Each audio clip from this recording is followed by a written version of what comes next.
So while George Washington was away, Alexander Hamilton took it upon himself to represent the United States, and he gave France a bunch of money in exchange for the U.S. repayment for the Revolutionary War loans from the U.S. Treasury, and it amounted to about $400,000 and 1,000 military weapons. So 1,000 guns, $400,000 was immediately given to the French colonists, the slavers, the oppressors, when Boukman's rebellion, which I'm going to get to in a minute, happened. As soon as the Haitian Revolution burst onto the scene, the first reaction for the slave owner, George Washington, who owned over 300 slaves, was to give money to his French slave-owning counterparts. So George Washington fights against the French when it's about land acquisition in North America. George Washington fights against the French when they have a revolutionary government. But when the French colonists, the slave owners in the West Indies, need to suppress a rebellion, to quash a revolution, he's all too willing to go ahead and give the American people's treasure to the French colonial government.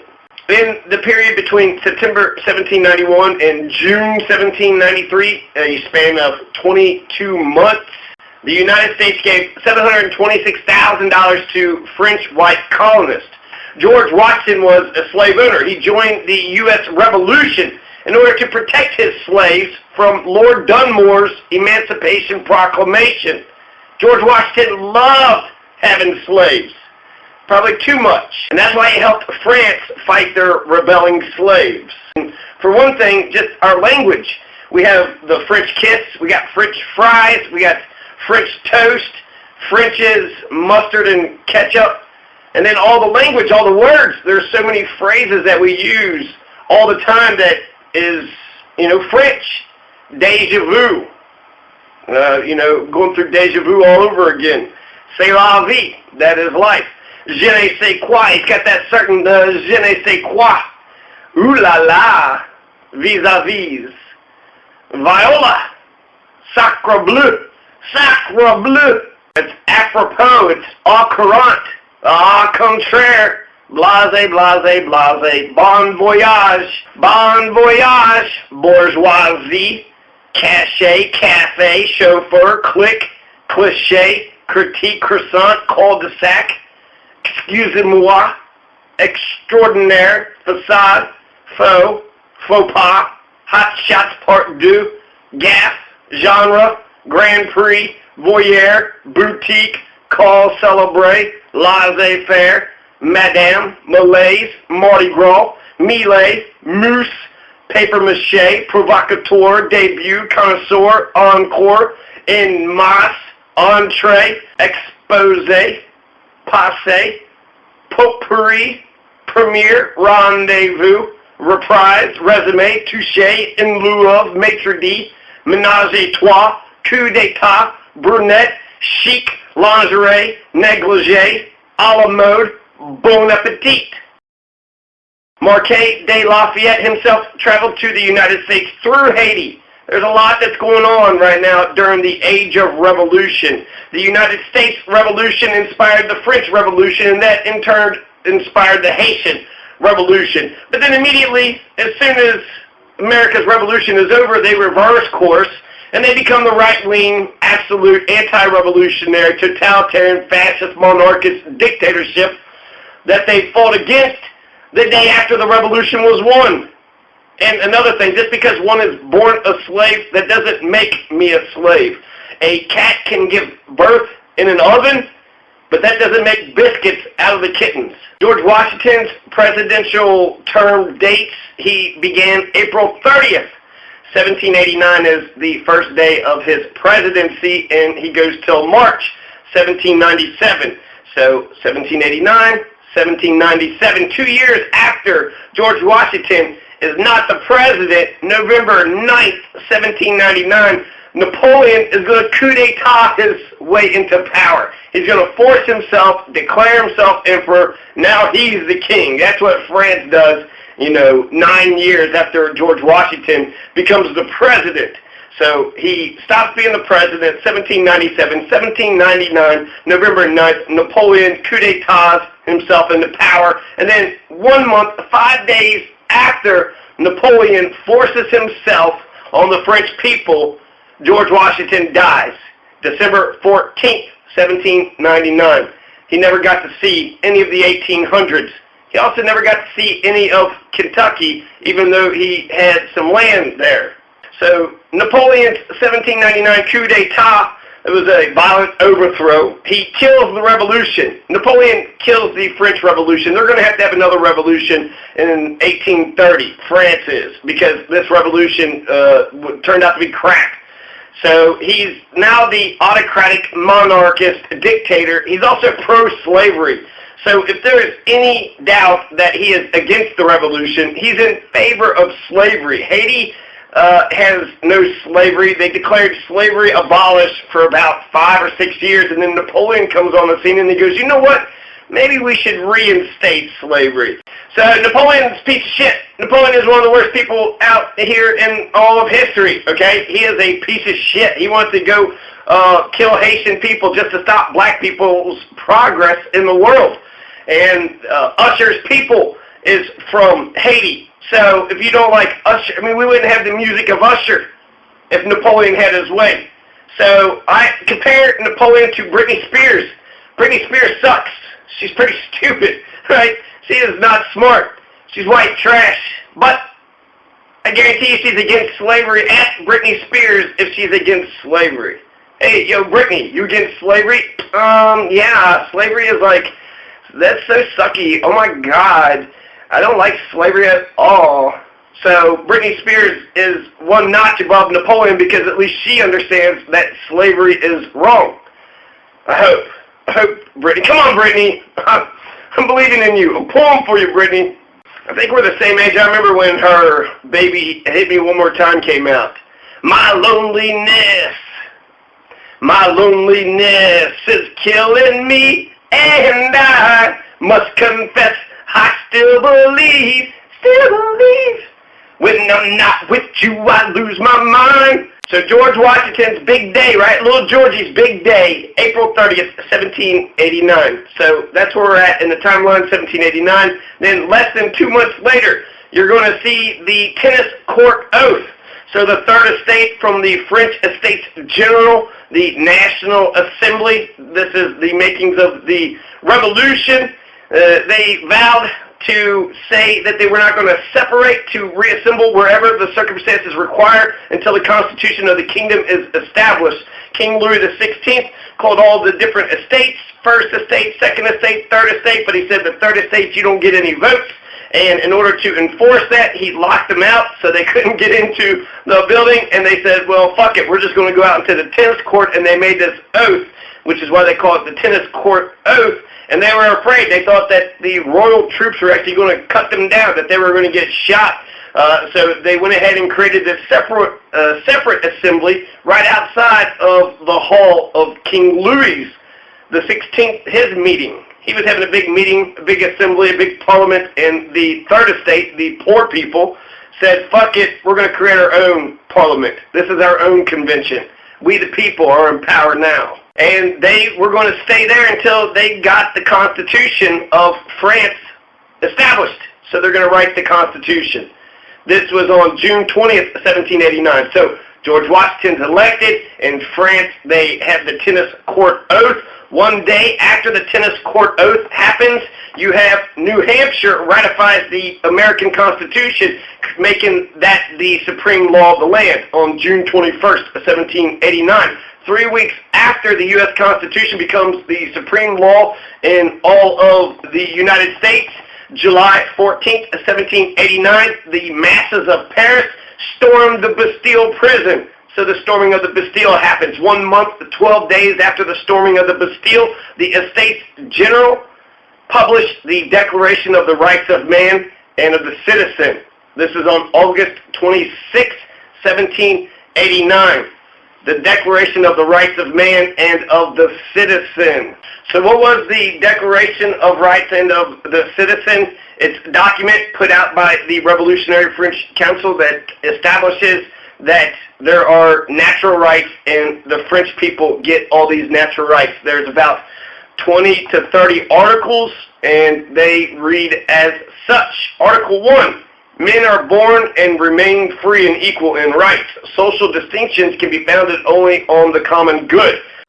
1 month, 10 days after the Declaration of the Rights of Man and of the Citizen is published by the Estates General, the Women's March on Versailles happens on October 5th, 1789. Then, Article 2.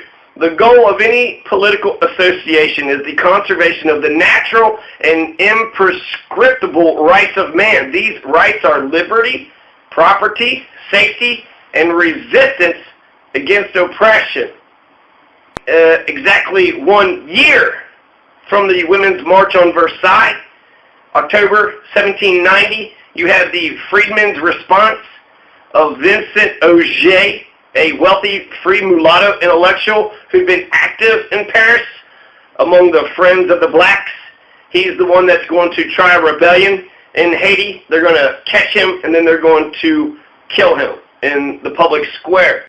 Article 3, the principle of any sovereignty resides essentially in the nation. No body, no individual can exert authority which does not emanate expressly from it. Then you have a propaganda war is going to break out over the future of the French Revolution.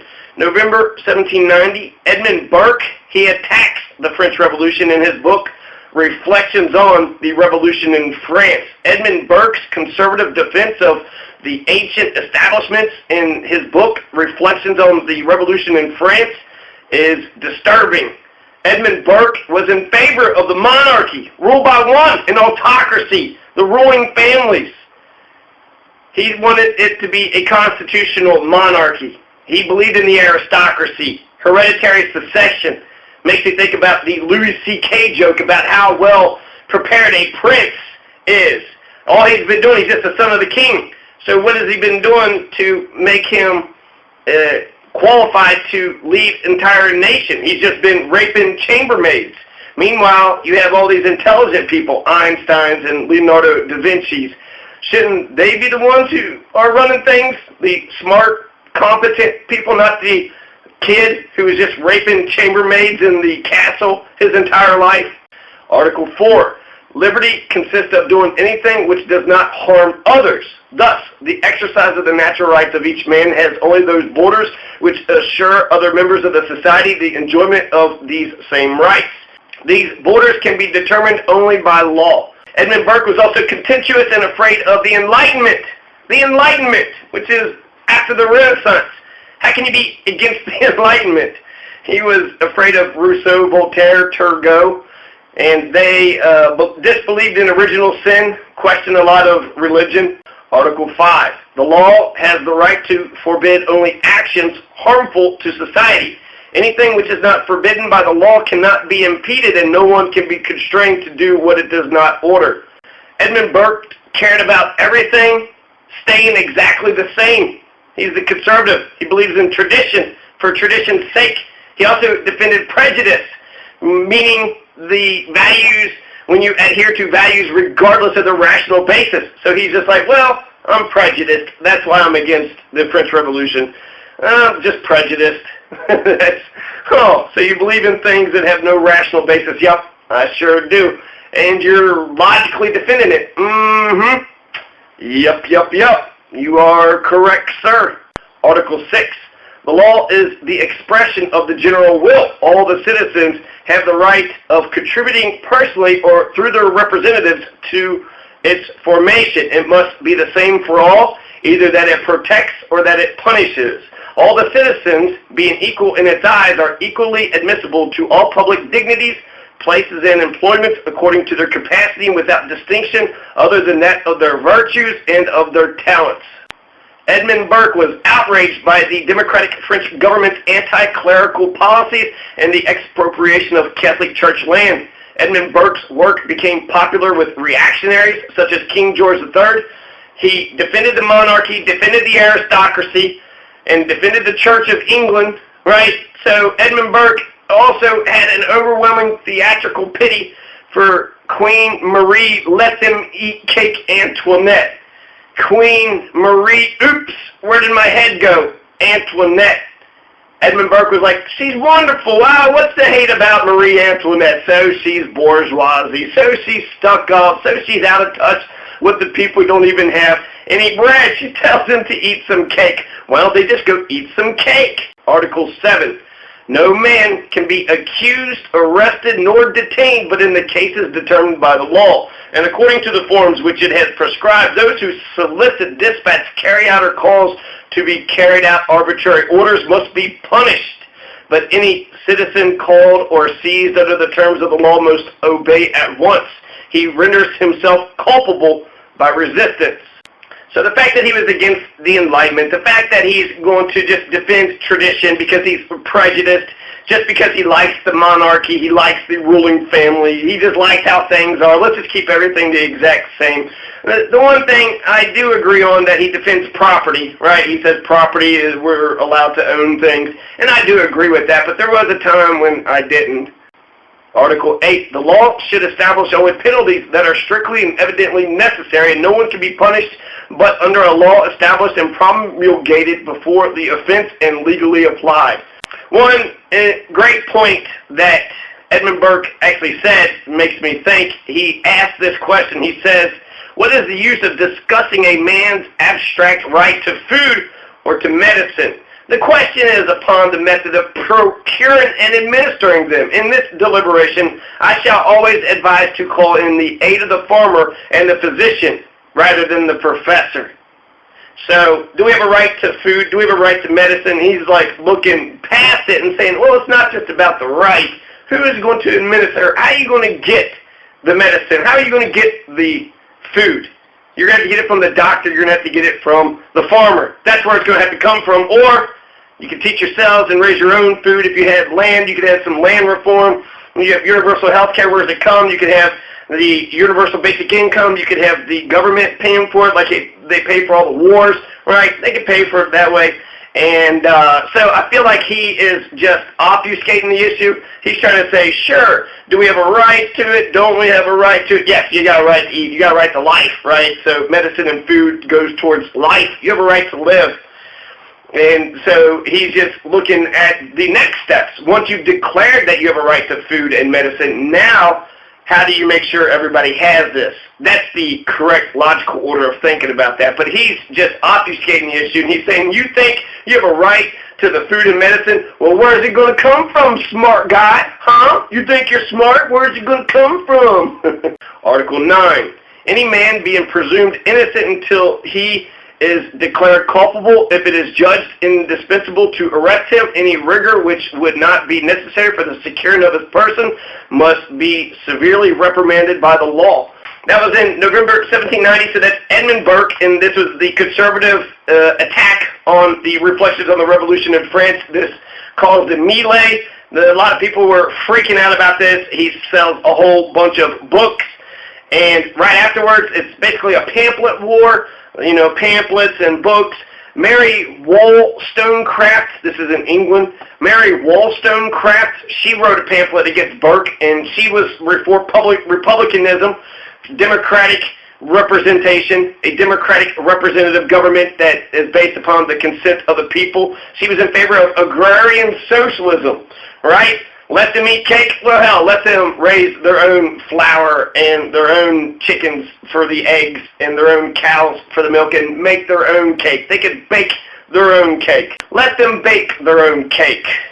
Let's give them the resources that they need so they can bake their own cake. We're not going to give them fish. We're going to teach them how to fish and show them where the good fishing spots are. And if they don't catch any fish, we'll have some in storage, so that way they won't go without. Article 10, no one may be disturbed for his opinions, even religious ones, provided that their manifestation does not trouble the public order established by law. Mary Wollstonecraft argued against Burke. She was for republicanism, agrarian socialism, anarchy, and religious toleration immediately after Edmund Burke had wrote his thing, so she got a lot of publicity for this. She's famous for her 1792 book, A Vindication of the Rights of Woman. So she is one of the first early feminists, Mary Wollstonecraft. Check her out. Article 11, the free communication of thoughts and of opinions is one of the most precious rights of man. Any citizen thus may speak, write, print freely except to respond to the abuse of this liberty in the cases determined by the law. Right after February 1791, this is when Vincent Auger and Jean Baptiste was killed by the French plantation owners. Thomas Paine of Common Sense fame wrote The Rights of Man, Part 1, March 1791. So, February 1791, Vincent Auger and Jean Baptiste had, lost their rebellion, and now they're losing their heads. They're killed by the French plantation owners in the most barbaric fashion ever. They hammer Vincent Auger and Jean Baptiste to death. They just beat them up with a hammer until they're dead, and then laid them on a wheel and put them in the public for them to either let the sun dry them out, for the vultures to peck their eyes out, or to allow the public to go ahead and take their cheap shots. Right after that, February 1791 is when that happened. Then Thomas Paine of Common Sense fame wrote The Rights of Man, March 1st, 1791. Article 12, the guarantee of the rights of man and of the citizen necessitates a public force. This force is thus instituted for the advantage of all, not for the particular utility of those in whom it is trusted. And this was very controversial, surprisingly, but it was very controversial. Thomas Paine, right? Common sense helped the Americans realize that it's common sense to declare independence and be their own nation. He wrote The Rights of Man, and it's 31 articles, and they posit that the political revolution is permissible when a government does not safeguard the natural rights of its people. Human rights originate in nature. Thus, rights cannot be guaranteed via political charter, because that implies that rights are legally revocable. Hence, they would be privileges. Article 13, for the maintenance of the public force and for the expenditures of administration, a common contribution is indispensable. It must be equally distributed between all the citizens according to their ability to pay. It operates by a contrary effort, that of taking rights away. Rights are inherently in all the inhabitants, but charters by annulling those rights, and the majority leave the right by exclusion in the hands of a few. They consequently are instruments of injustice. The fact, therefore, must be that the individuals themselves, each in his own personal and sovereign right, entered into a contract with each other to produce a government. And this is the only mode in which governments have a right to arise, and the only principle in which they have a right to exist. Article 14. Each citizen has the right to ascertain by himself or through his representatives the need for a public tax, to consent to it freely, to know the uses to which it is put, and of determining the proportion, basis, collection, and duration. Government's sole purpose is safeguarding the individual and his or her inherent and inalienable rights. Each societal institution that does not benefit the nation is illegitimate, especially the aristocracy, especially the monarchy. Article 15. The society has the right of requesting account from any public agent of its administration. It was quickly reprinted, widely circulated, with copies being read aloud in inns and coffee houses. By May, 50,000 copies were in circulation. Of the 300 or more pamphlets which the Revolution controversy spawned, Rights of Man was the first to seriously damage Edmund Burke's case and to restore credit to the French, both in Britain and in the United States. Article 16, any society in which the guarantee of rights is not assured, nor the separation of powers determined, has no constitution. The publication of The Rights of Man by Thomas Paine caused furor in England. Thomas Paine was tried in a court of law in absentia when he wasn't there, and he was convicted for seditious libel against the crown. But he was unavailable for hanging, right? He got the hell out of Dodge. He wasn't around since he was in France, and then he never returned back to England. Sir Archibald MacDonald, the first baronet, served as the prosecutor. So fuck you, Archibald MacDonald. Thomas Paine defended the French Revolution, the ideals of the French Revolution. So good for Thomas Paine. Article 17. property being an inviolable and sacred right. No one can be deprived of private usage if it is not when the public necessity, legally noted, evidently requires it, and under the condition of a just and prior indemnity. So the French Revolution had awakened the French people, not just for their own rights, but for the rights of all humanity. So these are the ideas that are being discussed. They're being talked about in the United States, in England, in France. They're being talked all around the world. The French Revolution was heard all around the world, but so was the Haitian Revolution. And this is the uprising that was heard around the world, Dutty Boukman's rebellion. So those are the 17 articles of the Rights of Man and of the Citizen published by the Estates General of the revolutionary French government. To the people of the world, I present to you the springtime for the blacks, the great awakening. The heart of Haiti's slave country was the northern plain, about 50 miles long and 15 miles from the sea to the mountains. The main harbor, Lee Cap, the Cape, a.k.a. Cape Haitian, Cap Haitian, was just a village of docks, warehouses, and slave pens. But the plantations were large and within easy sight of each other. On August 13th, 1791, a meeting took place 1 week before the start of the Black Revolution. During the day, 200 blacks gathered at the plantation of Normand de Mézy. Normand de Mézy. 200 slave drivers, coachmen, and other members of the slave elite, not the bottom laborers, but the ones who were telling the slaves what to do.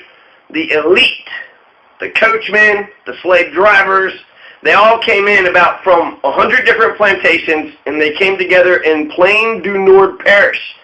At the Plaine du Nord Parish on the Normand de Mézy plantation.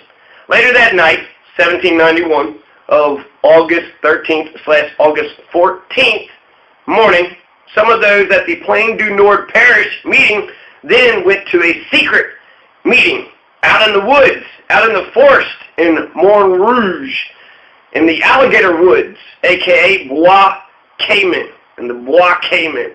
Today, that would be called the alligator swamp, since there are no trees that stand there today. But while they were there, in the alligator woods, standing in a rainstorm, the slave leaders organized against the slavery conspiracy that had been thrusted upon them for the last 350 years. They said it's time for a rebellion. The caiman is a distant, smaller cousin of the alligator with an average length of about 6.5 to 8.5 feet, 2 to 2.5 meters. The caiman is where they were at, the Bois Caiman, but the Bois Caiman is alligator woods, since caiman is a kind of alligator. The caiman is an alligatorid crocodilian belonging to the subfamily Caimaninae, one of the two primary lineages within the Alligatoridae, the other being alligators. 6 species of caiman exist. Their habitat ranges from North to South America, including Haiti and other Caribbean islands in the Antilles. The central organizer of the Black Revolution in the alligator woods in the Montrouge was Dutty Boukman. Dutty Boukman was an African from Jamaica. He was also known as Dutty Boukman, and they called him Boukman because he had a secret book of occult lore he always kept real close. He's a religious leader. Some people say he might have been Muslim. A lot of people say he's a voodoo priest. Dutty Boukman is an educated man, although a slave, and he was sold by his British master to a French plantation in Haiti. Dutty Boukman would teach other slaves to read as well as instruct in closely guarded voodoo loreen. Some say he's Muslim, right? Make sure I mention that. Cecil Fadiman was there in those alligator woods too. Cecil Fadiman was a mulatto daughter of an African woman and a Corsican prince. Cecil Fadiman had green eyes, long black silky hair. She was married to the infamous and indelible Louis Michel Perrot. One of the leaders, this Louis Michel Perrot, is one of the leaders of the victorious Battle of Vertières. The Battle of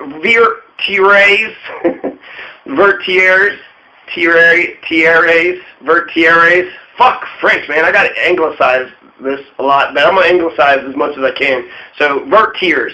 The Battle of Vertiers.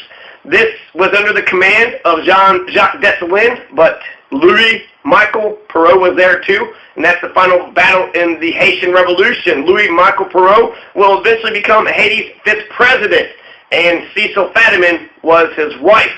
She was sold into slavery in Haiti, and she had 2 sons who disappeared from her forever at the auction block.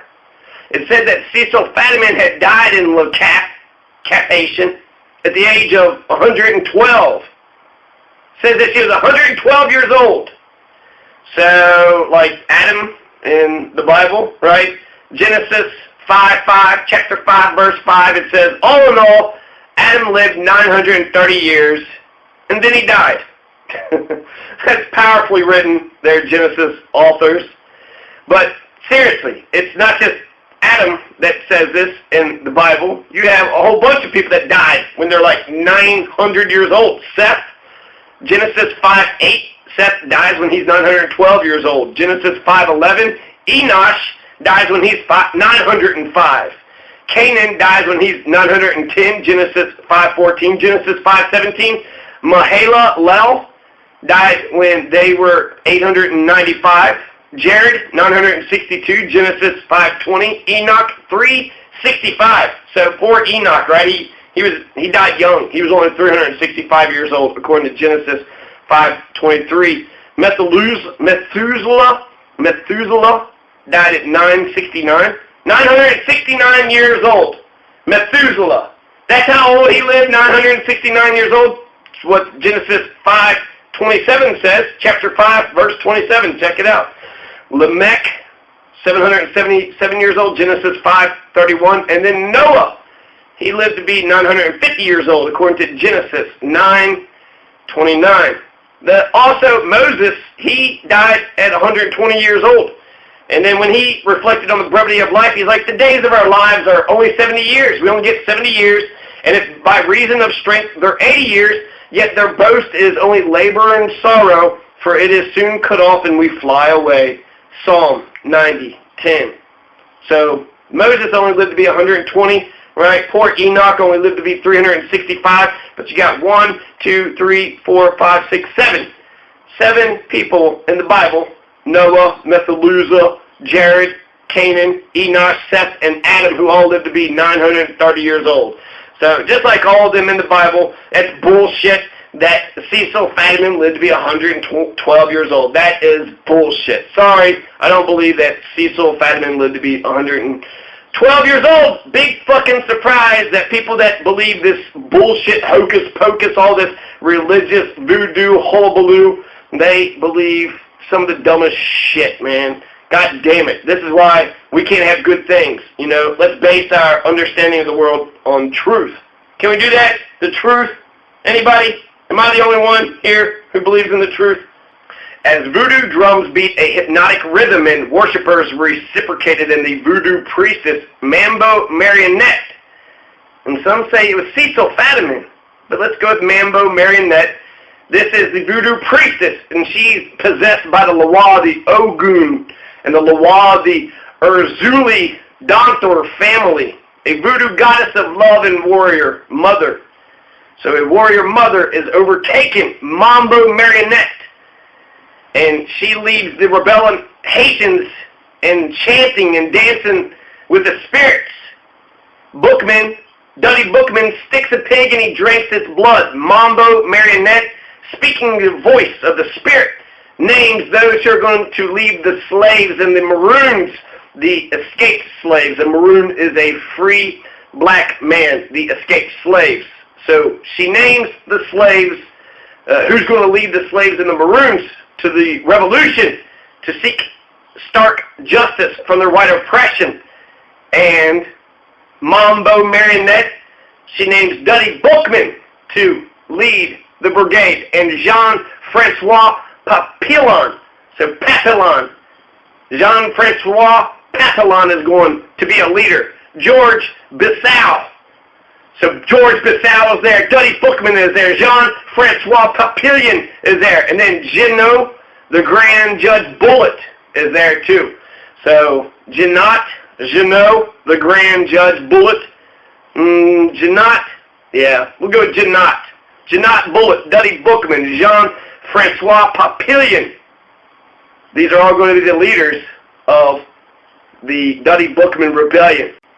So not only was George Bissau, Jeannot, the Grand Judge Bullet, and Jean-Francois Papillon early leaders in the early Haitian Revolution, they were there for that first flashpoint, that massive great awakening of Haiti's black masses, forever known as Dutty Boukman's Rebellion. They were there, man, from the very beginning. You know who wasn't there? Jean-Jacques Dessalines. You know who waited? To St. Liberatore.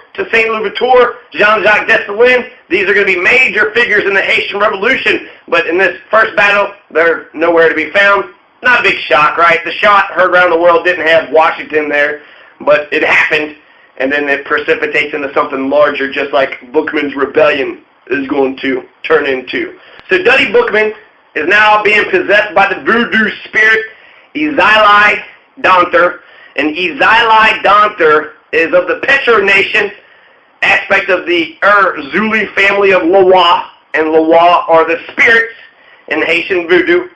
Izali Danter is considered to be the Loa of motherhood, single motherhood in particular. So Izali Danter has got into Dutty Boukman, the god of single motherhood, and she is most commonly represented, Izali Danter, by the image of the Black Madonna of Sezestochoa, whose origins are believed to be in copies of the icon of the Black Madonna of Sezestochoa, brought to Haiti by Polish army soldiers sent by Napoleon in 1802 to subdue the Haitian Revolution, but instead of fighting, they deflected and settled in Haiti, particularly in the town of Cazale.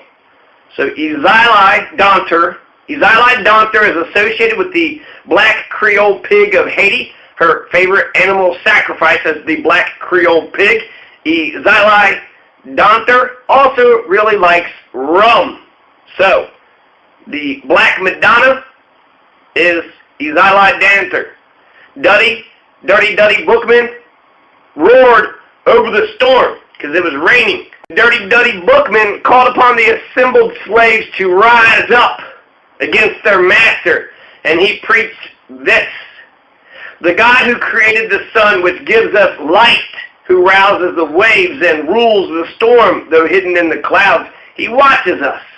He sees all that the white man does. The God of the white man inspires him with crime, but our God calls upon us to do good works. Our God, who is good to us, orders us to revenge our wrongs. He will direct our arms and aid us. Throw away the symbol of the God of the whites, who has so often caused us to weep, and listen to the voice of liberty, which speaks in the hearts of us all.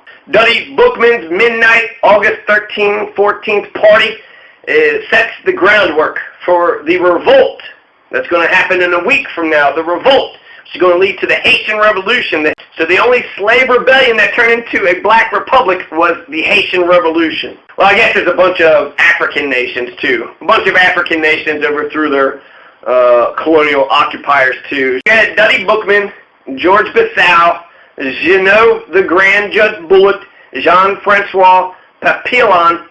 They were all leaders of the early Haitian Revolution, and their plan was breathtakingly simple. In a week from that day, on the 24th, so in 10 days, they were going to have a central signal. The people who were involved were going to start lighting their plantations on fire. These are the slaves around Cap-Haïtien, right, Le Cap, in the northern plains of Haiti.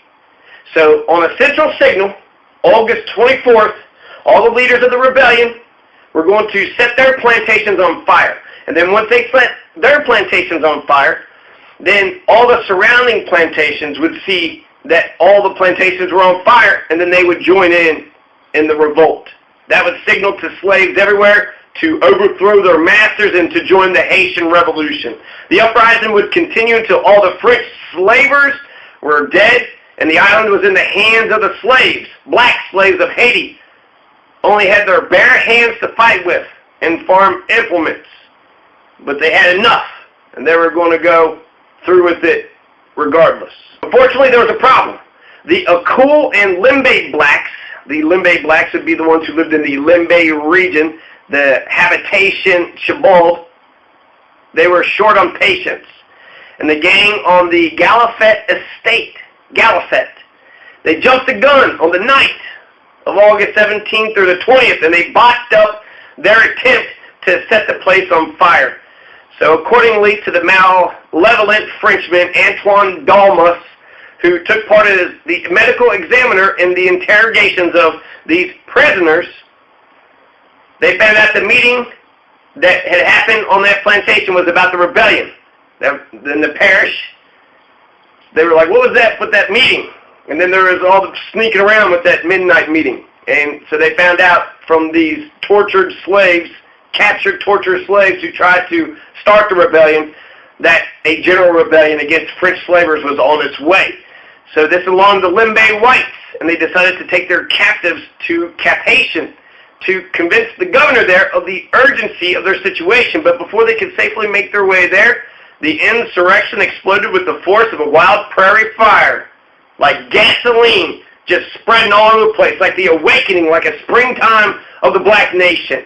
And they all just woke up and said, you know what? We're human, we're men, and we're women, and we actually deserve to be treated with respect, to be treated with a certain amount of dignity, a modicum of dignity. Dutty Boukman got scared. He thought that the plot was unraveling, so he hurried up and he called for the rebellion earlier, on the night of August 22nd.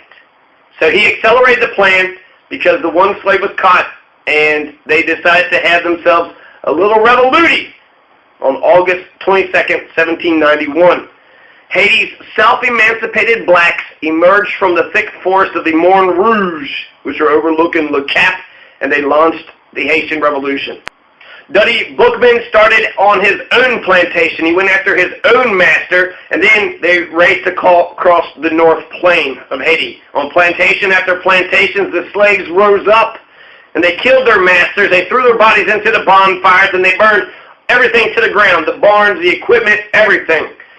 Their weapons were whatever they could find or seize, farming tools, sharpened sticks, swords, pistols, fire. The rebels formed in large crowds and simply swarmed over any opponents, dying in large numbers as they swept their enemies away. Within a week after its start, former slaves who were destroying everything in their path, once a rich colony, now was in smoldering ruins. Exactly 1,000 whites had been killed. Slaves and maroons across the land were hurrying to the banner of freedom and revolution, fraternité, égalité, liberté. The northern plain of Haiti was the richest and most prosperous area of the country. Some 200 sugar plantations and 600 coffee plantations in Commundas, black concentration camps, were laid waste. 200 sugar plantations, 600 coffee plantations, and 1,000 French slavers were killed. Within a week, the slaves destroyed everything that fell into their hands, like prisoners burning their cell blocks. They hated the plantations and wanted to leave no trace of these hellholes or their masters. For 3 weeks, it was difficult to tell day from night. The skies were a continual wall of flame and black smoke. White ashes fell like snow. Burning embers forced ships far out to sea. The northern plain surrounding Camp Francois, Cap Haitian, Le Camp, the entire northern plain, the whole northern plain was in flames. This was an incredible outburst, a perfectly natural reaction to 350 years of oppression and cruelty and injustice, blood, murder, rape. The masses of northern slaves then went after Camp Francois. To Cap Haitian, they laid siege to Cap Haitian itself. In the south and the west, the rebellion took on a different flavor. In Maraboules, there was a union of people of color and slaves, and they were menacing the whole region. A contingent of white soldiers marched out of Port-au-Prince, but they were soundly defeated. Then the revolutionaries marched on Port-au-Prince. However, the free people of color did not want to defeat the whites, so they joined them. And more importantly, they didn't want to see the slaves succeed and push for emancipation. The free blacks didn't want to, so they unionize with the free whites, and they offered a deal to the whites and joined forces with them, turning treacherously on their black comrades in arms. I mentioned 200 sugar plantations before, 600 coffee plantations. One report says 1,800 plantations were burnt down, but they also say 1,000 French slavers were killed too. This makes sense. United African slaves, after 350 years of criminal injustice, took their machetes and daggers and swords and whatever pieces of wood that they could and went out and killed neighboring villages that couldn't participate physically. They took a vow to poison their masters' water supplies. And within a period of 3 days, since the entire northern plains of Haiti was on fire, one author said that they could clearly read at night, like there was a sun in the sky, even though the fire was miles away. The slaves destroyed tirelessly. They were seeking their salvation in the most obvious way. The destruction of what they knew was the cause of their sufferings. The white population in the Cape, including the refugees from the plain, took no prisoners in their defense of the city. Their bloodthirsty and unbelievable cruelty against innocent slaves and freedmen in the Cape is a matter of record. In late 1791, Dutty Boukman is going to get captured in a battle with the French army near Acul, A-C-U-L, Acul, and his head was impaled on a stake in the public square of Camp Francois, a.k.a. Le Camp, a.k.a. Camp Haitian. So Dutty Boukman is killed. Dutty Boukman is killed near Acul. His head is put on a pike in the public square for everybody to see. So he's captured, and then it says that he was beheaded, and they put his head on a pike, and they had a sign underneath his head on a pike that was posted in a public place. It said, Boukman, chef des revolutions des esclaves, which means Boukman, chief of the slaves' revolution. In August 1791, when the slave revolt in Saint-Domingue reached then-President Washington, he immediately sent aid to the white government. In 1791, shortly after the Haitian Revolution broke out, Washington's administration, at the French request, agreed to send them money, arms, and provisions to the French colony of Saint-Domingue to assist distressed slave-owning colonists. Oh, you're losing your slaves? The slaves that you're beating up and making them do all the free labor for absolutely nothing. They're rebelling. Oh, let me help you. Here's some money. And reports came in of the Haitian slaves having slaughtered their white masters, which probably alarmed George Washington just based on self-preservation. He's got 300-something odd slaves on his plantation. So since George Washington was a slave owner himself, he was all too willing to help the French government in their suppression of the slave revolt. Many Southerners believed that a successful slave revolt in Haiti would lead to a slave revolt in America. The Federalist governor of South Carolina, Charles Pinckney, who had earlier promoted Caribbean trade, quickly wrote to the colonial legislature of Saint-Domingue and offered his support for fear of spreading influence in the American South. He then sent a dramatic warning to President Washington, stating that a flame will extend to all the neighboring islands and may prove displeasing to the southern states. After the insurrection of Saint-Domingue began, the Washington administration saw an opportunity to increase American trade. When Jean de Ternat, the French minister to America, asked Washington for help in Saint-Domingue, Washington seized the moment. The president replied that America would render every aid in its power to quell the alarming insurrection of the Negroes in Hispaniola. The new Republic of France had a desperate need to increase its financial revenue due to its unstable economic relations with Great Britain and other European countries. Washington's administration answered the cry for help with open coin purses. The American capitalization of Saint-Domingue trade began with the promise of support for imperialist France and commercial profit. As Secretary of State, Thomas Jefferson became the architect of these policies in matters of commerce. Thomas Jefferson wished to continue furnishing the necessities of life in exchange for sugar and coffee for our own consumption, despite the hostilities that plagued the island. The delicate situation required Thomas Jefferson to offer aid to France, but not an excessive amount that would cause any reprisal from Britain. Earlier, while Thomas Jefferson and George Washington visited Virginia, Secretary of the Treasury Alexander Hamilton took it upon himself to provide the French minister M. de Ternat, Monsieur Jean de Ternat, with 1,000 arms and $40,000 from the Treasury. Alexander Hamilton, true to fashion, believed the request to fall within his jurisdiction. The aid formed part of the U.S. repayment of the Revolutionary War loans and eventually amounted to $400,000 and 1,000 military weapons. Between September 1791 to June 1793, a span of 22 months, the United States gave $726,000 to the French white colonists. The first recorded slave rebellion in Haiti. So once again, another rebellion has failed. Dutty Boukman's rebellion fails. The first recorded slave rebellion in Haiti was Father John, Padre Jean, Pedro Juan, and Father John's 1676 rebellion failed. Mackendall, he had a rebellion along with other Maroons, which again are other escaped slaves. So a Maroon is an escaped slave. Mackendall's 1759 rebellion also failed too.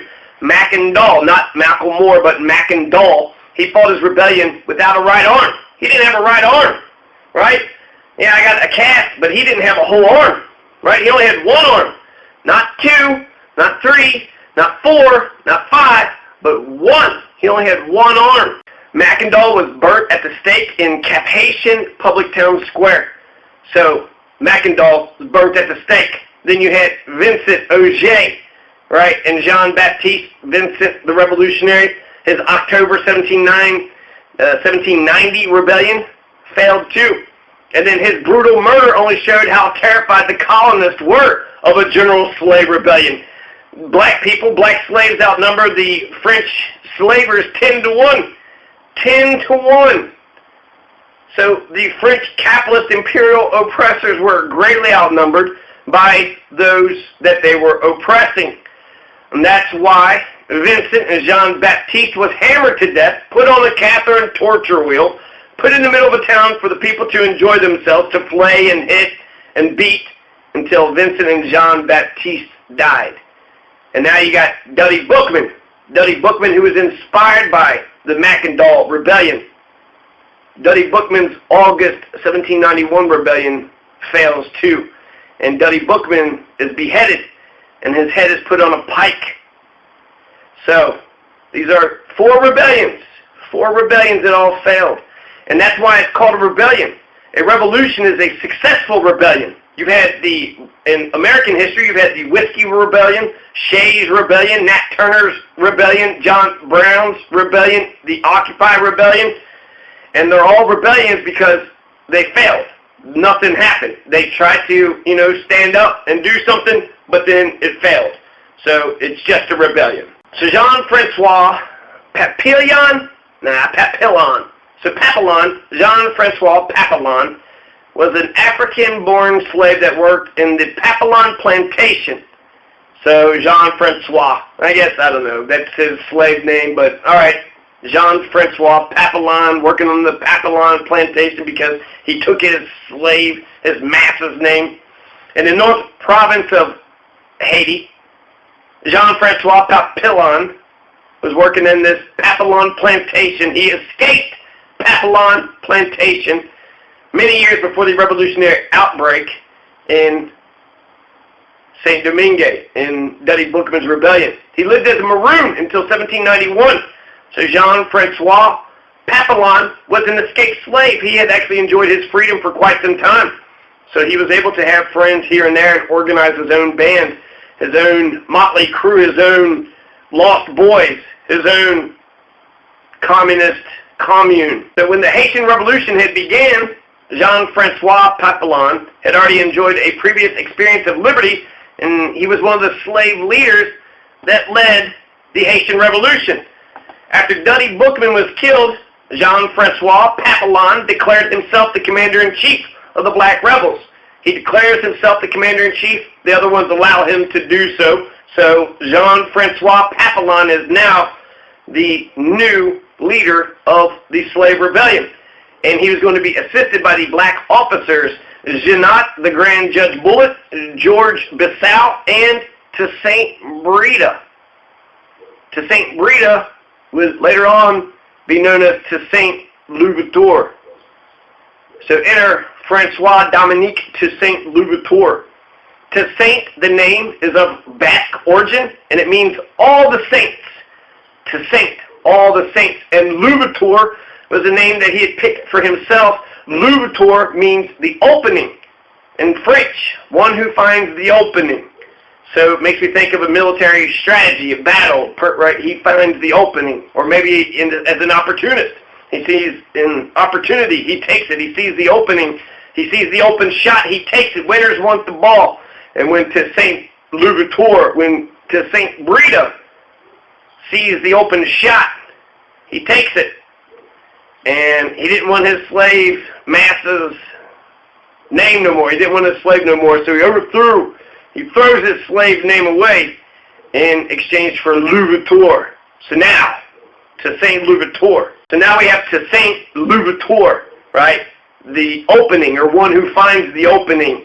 All the saints are going to find the opening. All the saints of Haiti found their opening through to St. Liberatore during the Haitian Revolution.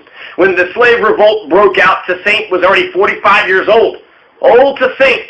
He was pretty old for a slave in Haiti, 45 years old. Napoleon is going to send his brother-in-law to Haiti to reestablish slavery later on, and his name is Charles Leclerc. Charles Leclerc succumbs to yellow fever, and he dies when he's 30 years old. So Charles Leclerc only lived to be 30 years old. Toussaint Louverture, 45 years old when the Haitian Revolution began. And then he'll be 57 when he dies. So he lasted almost 30 more years longer than Charles Leclerc did. 45 years old. Jesus Christ. Toussaint Louverture was a livestock handler. He was a steward, and he was a head coachman from the Breda Plantation. And his job would have brought him often into town around other people, so he very much could have been exposed to the ideas of the French Revolution. St. Louverture was a frail child. He had the good fortune of belonging to relatively enlightened masters who did not force him to work in the fields. So the Bredas, and they allowed him to learn to read and write. And among St. Louverture's readings, there was Julius Caesar's commentaries and other military writings from which he learned the rudiments of strategy and tactics. St. Louverture also acquired a smattering of church Latin, became an avid naturalist, concentrating on learning the medicinal properties of plants, and despite his infirmities, became such a superb horseman that he was called the Centaur of the Savannah. I like that nickname, the Centaur of the Savannah. St. Louverture already had complete dominance over his master's plantation, being the main head overseer of his master's slaves. So when the rebellion happened, when Dutty Boukman's rebellion happened, he didn't do anything. He did not join. St. Louverture, in fact, did the opposite. Instead of participating in Dutty Boukman's rebellion, he made sure the master was safe. He made sure his masters was safe from any of the slaves on his plantation rebellion. So he made sure not only did he not participate in the rebellion, made sure that the slaves on the plantation of his didn't rebel either, got the master into a safe place, into the Spanish colony, and then eventually he also sends his wife and his kids to the Spanish colony. Why do they even know anybody in the Spanish colony? Doesn't his masters, aren't they French, right? Breda, that's French. So his masters are French and they know people in the Spanish colony? Okay. So he saves his masters, and then he puts his wife and his kids away. So maybe he's preparing. Maybe he was getting ready to join this rebellion. He wasn't ready at that moment when Boukman was ready to do it. But now Toussaint sees that there's massive, it's popular. This is a popular uprising. Nobody likes slavery. They're all pissed off. The island is on fire. So now, here we have Toussaint Louverture. George Biassou. He was an ambitious man, George. Looks like George's, but George Biassou.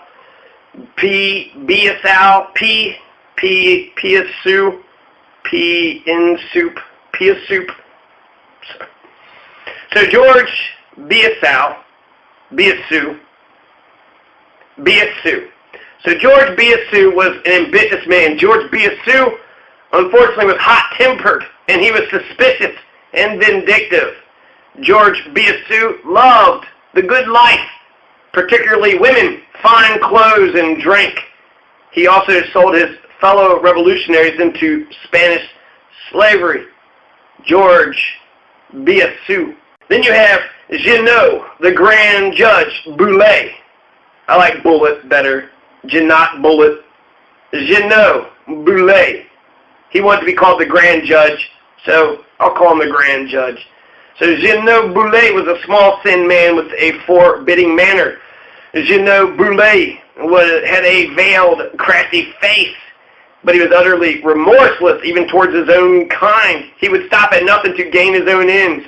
Jeannot Boulet was daring. He seized quickly on chances. He was quick-witted and capable of total hypocrisy. The Grand Judge feared no one and nothing. Unfortunately, he found inspiration in cruelty. He was sadistic when he didn't have the good things that civilization had brought, the clothes and drink and women. Jeannot, the Grand Judge Boulet, he would hang those he had captured by hooks stuck under their chin. He himself would put out their eyes with red-hot pincers. He cut the throat of a prisoner and lapped at the blood as it flowed, encouraging those around him to join him. Ah, my friends, how good, how sweet is the blood of the whites. Drink it deep. Ah, my friends, how good, how sweet is the blood of the whites. Drink it deep and swear revenge against our oppressors. Never peace, never surrender. I swear by God. Jeannot Bullet is a slave of the plantation of M. Bullet. He was small and slender in person, but of boundless activity. A perfidious soul. His aspect was frightful and revolting. He was capable of great crimes, and he had no access to regret or remorse. He had no empathy. He was daring in his attack when danger pressed. His fear or fury drove his troops to a resistance against the attack, compelling them to snatch a victory by cutting off every way of retreat. So after Dutty Boukman's attempted 1791 uprising, to St. Liberatore, a former slave who was 45 years old, who had stowed his wife and kids away, who had stowed his master away, because the island is split in two, and so there was the Spanish side, and then there was the French side. And so he had stowed his family and his master on the Spanish side, and then he joined the rebellion. So to St. Liberatore, right after Dutty Boukman's rebellion started, he joins the camp of the rebels as a medical officer. To St. Liberatore practiced herbal and African healing, but he wasn't a voodoo hooligan. He was a doctor. To St. did not remain a medical officer for long. To St. Liberatore's ability to organize, train, and lead men became immediately apparent. Step by step, he set out to build an organized, disciplined fighting force and trained a guerrilla force of his own. To St. Liberatore rose from his position of aide-de-camp to become a general, first fighting under George Biassou. Biassou, and then a P in his soup, right? And then a general of his own troops. So to St. Liberatore was actually taught by George Biassou. And this is going to be very important. Now to St. Liberatore is a general of his own troops. He proved successful against the European troops, and then when France and Spain goes to war in 1793, his army joins the Spaniards. Makes me wonder how long he was talking to the Spaniards. To St. Liberatore helped to defeat all the armed forces. First he fought the local slave owners. Then he repelled the French. Then a Spanish invasion. Then a British invasion of 60,000 men. And then another massive French expedition sent by the 5'2" Napoleon Bonaparte. He defeated them all. To St. Liberatore defeated them all. He lasts till 1803. He dies. Jean-Jacques Dessalines finishes the revolution off. So after defeating all the great colonial powers, the British, the Spanish, and the French, then they created an independent state of self-emancipated slaves. The Haitian Revolution is so incredibly profound. So to St. Liberatore got the Haitian people most of the way, and then Jean-Jacques Dessalines carried the torch all the way to the end. To St. Liberatore, the centaur of the savannah, he was a great horseback rider. He was a cowboy. To St. Liberatore made sure he handled the livestock. He was a cowboy. St. Liberatore was educated and smart. He could ride his horse miles away, a million miles away. He could see the openings. Liberatore. To St. Liberatore was called the Black Spartacus. To St. Liberatore was called the Black Spartacus. But maybe Moses would be a better analogy, even though Moses didn't even exist. But Moses never got to see the Promised Land. Just like to St. Liberatore, he fought up until 1 year before independence. Jean-Jacques Dessalines carried the banner onwards and forwards, but Black Spartacus might be a better analogy than Black Napoleon or Black George Washington for many reasons. Number one, George Washington and Napoleon were never slaves. They weren't the oppressed fighting their oppressors for the liberation of everybody. It's more accurate to say that George Washington and Napoleon were the white Toussaint Louverture, since Toussaint Louverture can run circles around George and Napoleon. But I like the comparison to Spartacus. Spartacus is the Roman Toussaint Louverture. So the slaves rebelled and they actually won.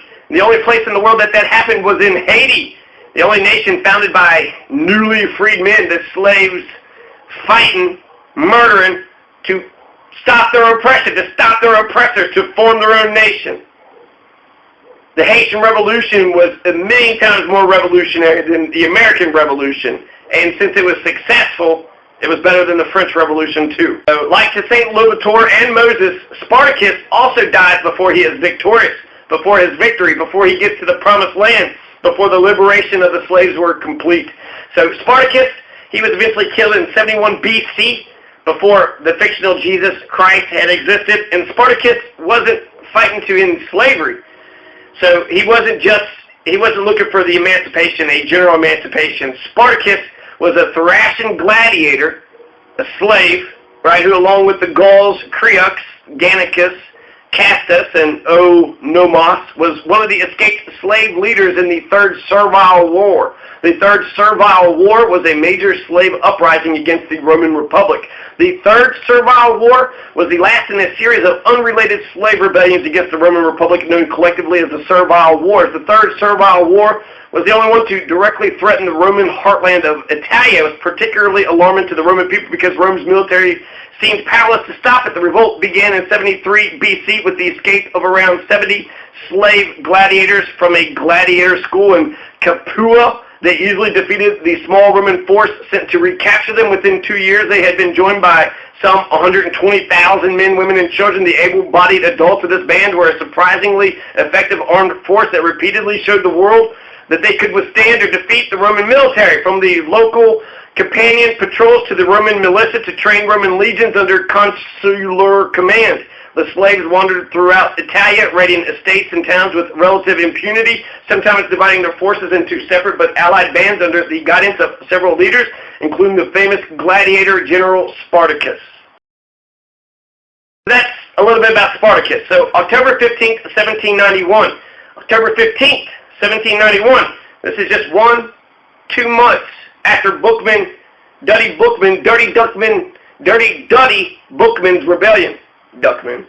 So Dutty Boukman has a rebellion August 22nd, 1791, and then October 15th, less than 2 months later, Toussaint Louverture, the coachman from the Breda family, the Breda Plantation, told some of the other black officers that he was in conversation with the Spaniards, and that he actually asked for some supplies for his troops. 1791, there's a letter. We actually have a letter that Toussaint Louverture wrote October 15th, 1791. It starts, Grande Riviere, my very dear friend. In keeping with the request I just made of the Spanish and daily awaiting the thing I asked for, I beg of you to wait until we are in a better state before going on to what you had the kindness to write me about. I have too much of a wish to go, but in all the habitations I would like to have crowbars in order to have the rocks of the mountains of Haute du Cap fall to prevent them, the slave owners' forces, from approaching us, for I think they have no other means without exposing their people to a slaughter. I ask that you make sure with the spy you have sent to have him clearly explain where the powder works are in Haute du Cap. Are in Haute du Cap. I guess Capation. So we could succeed in taking the powder works. Thus, my friend, you could see if I took precautions in this affair, you could tell this to Boukman. As for Jean-Francois, thus, my friend, you could see if I took precautions in this affair, you could tell this to Boukman. Boukman! And he spelled it B-O-U-Q-U-E-M-A-N. Boukman. Boukman was alive October 15th, 1791. And Toussaint Louverture was writing about him when he was writing to Bastille, to Monsieur, he was writing to George Biassou. So while writing to George Biassou, October 15th, 1791, he's talking to the Spanish for them to wait for their operations, and he's sitting there saying that you can tell Boukman that I took precautions in this affair. So St. Liberatore is sitting there trying to tell George Biassou that he could tell Boukman about where the powder works are, where all the ammunition and gunpowder. As for Jean-Francois Papillon, Jean-Francois Papillon, he can still go in a carriage with his ladies, but he hasn't done me the honor of writing to me for several days. I am very surprised by this. If you need tafia, I will send you some when you'd like, but try to use it sparingly. They must not be given this so they won't be disturbed. Send me a few barrels, for I need them to transport wood to put up the cabins at the tannery for my people. I ask you to assure your mother and sister of my humble respect. I have the honor, my dear friend, of being your very humble, obedient servant. To Monsieur George Biassou, Brigadier of the King's Army at the Grand Boucan. To St. Liberatore was asking for the Spanish for something, and he's waiting for the thing that they asked for. He made a note about Jean-Francois Papillon. So Papillon likes to go in a carriage with his ladies, so they're kind of mocking the idea that he's sort of just womanizing and living it up. There was one report about Boukman dying within a few days of his rebellion, but as we could see, over a month later, Boukman is still running around. I also heard that he had got killed in December. So that's August, September, October, November, December. So he was fighting as a free man, completely free man for 4 months. Which brings me a little bit of comfort, a little bit. Yeah, he still died, the rebellion was a failure, but at least he was fighting for a longer period of time. St. Liberatore signs this letter, General Doctor, since he was the doctor in the camp, right? He started out as a doctor, then he worked his way up, and now he's the assistant to George Biassou, and then eventually he's going to teach his own people, his own brigade, guerrilla warfare. So Boukman's rebellion happens in 1791. Then they're going to completely be part of the Spanish fighting elements in 1793, completely. And so all the black military leaders, including Biassou, is going to cast their allegiance with the Spanish king, Charles IV, Carlos IV de Rojo, the king of Spain. Carlos IV was the king of Spain the entire 13 years of the Haitian Revolution. Spain was giving the Haitian rebels food and guns and ammunition supplies the entire time, right? Supplies. That is a surprise, isn't it? Spain was giving them money and guns and food from the very beginning. So it was clearly in Spain's self-interest for the slaves of the French colony to overthrow their colonial masters, but the Spanish crown also had slaves too, so they didn't want the slaves to rebel and take over the island. They wanted them to kill as many of each other as they could, and then just come in and swoop in and just take over. So the exact moment when Dutty Boukman dies, and exactly what happened during Boukman's rebellion, whether or not you had that Fatiman, the Cecil Fatiman, whether or not she lived to be 112, the slaves weren't documenting themselves. There was letters. To St. Liberatore was writing letters, and there's correspondence with the Spanish authorities, so there are documents out there. And another thing that makes the study of Haitian Revolution history difficult for this English speaker is that all the history is in Spanish, French, Creole. So Jeannot Boulet, the Bullet, the Grand Judge Bullet, he would eventually be put to death by Jean-Francois Papillon and George Biassou. So even though George Biassou is complaining about Jean-Francois Papillon's extraction, Jean-Francois Papillon had Jeannot Boulet, the Grand Judge, arrested and executed, partly because of his cruelty to his French slaver captives. Jeannot Boulet supposedly begged for mercy before being shot. His death was described in an account published at the time by one of his white prisoners, Monsieur Gross. There is a graphic depiction of this episode in the contemporary American author Madison Smart Bell's novel All Souls Rising, 1995, copyright. So Papillon and George kills the Grand Judge. The Grand Judge doesn't judge grandly anymore. To go over some dates, George Washington was president from April 1789 to March 1797. December 15th, 1791 is when the Bill of Rights is added to the U.S. Constitution. 1791, Dutty Boukman's rebellion happens. To St. Liberatore writes that letter to George Biassou in October of 1791. And then November, December, the Bill of Rights is added to the U.S. Constitution. So 1791 is turning out to be pretty good for George Washington. December 15th, we get the right to speak freely. America, December 15th. In addition, in January 1792, the black General George Biassou addressed the Dominican governor, Joaquin Garcia, for asking him to stop Jean-Francois' ascent to absolute power in Saint Domingue as soon as possible, before it's too late. So George Biassou is like, oh my gosh, Jean-Francois Papillon is taking the fuck over. Watch him, you need to stop him. They asked the Dominican governor, Joaquin Garcia, to stop him. He's warning them, but then they collaborate together, right, when it comes to killing Mr. Bullet, when it comes to killing the grand judge, Jeannot Boulet. Jeannot Boulet. Got a Boulet in his Jeannot. So December 1791, Bill of Rights.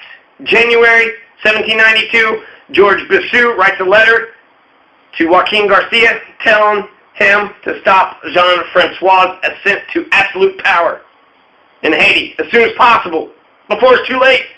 That's January. Then February 1792, Thomas Paine writes Part 2 of the Rights of Man. 3 years later, you have the Treaty of Bastille, and that gives Santo Domingo to France.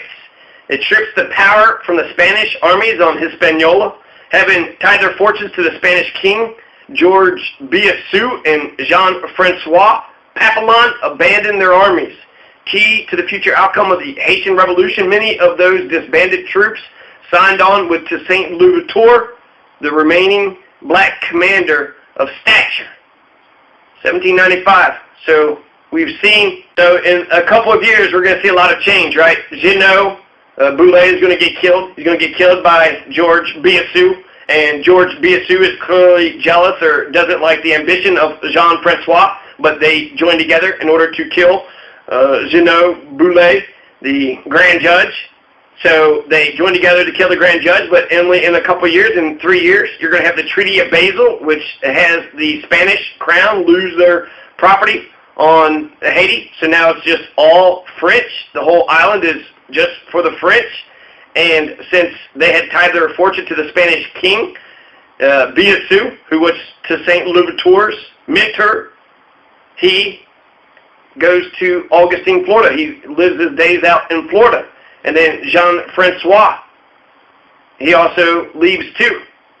So in just a few years, right, you have these people who was there at Boukman's rebellion just peeling away.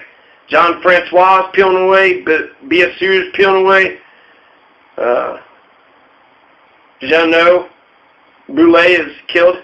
And who is left? To St. Liberatore. And he's now French again. But only because France outlawed slavery. So coming up, I would definitely like to get into John Adams and his relationship with Napoleon. I also want to talk about John Adams and his relationship with Haiti. He very much was talking to the Haitian people. Alexander Hamilton, in fact, helps to St. Liberatore write the Constitution of Haiti. So that's in 1801. We're still in, we just got to 1792. There are still another 11, 13 more years of Haitian Revolution coming up. I'm Johnny Masters, Pueblo, Colorado.